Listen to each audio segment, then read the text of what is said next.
Tuig 2014 nagtala og 1.2 million tourist arrival ang probinsya sa Sarangani. Dakong ihap kini sa kinatibuk-ang 2.3 million tourist arrival sa Rehiyon 12. Mao nga maingong destinasyon na gayud ang probinsya sa mga turista, mapalokal man o langyaw. Gumikan matud pa kini sa tagline nilang Sarangani Your Adventure, kung diin hatod nila sa mga turista extreme experience gikan sa tubig, kawanangan ug eco-cultural.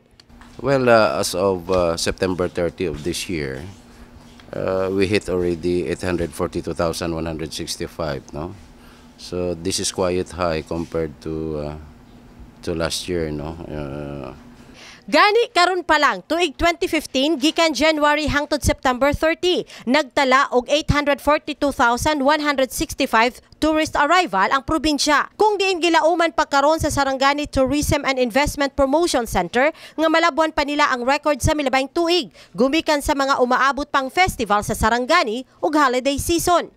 And we are hoping that we will hit the 1.2 or 1.3 million by the end of the year. Apan luyo niini, ginatanaw gihapong babag sa pangturismo sa probinsya ang isyu sa peace and order ug ang kakuwang sa mga infrastruktura. Apan mapasalamaton kuno ang Tourism Council sa Sarangani nga usa kini sa ginatutukan karon sa LGU sa maong probinsya. Jen Solis, Brigada News.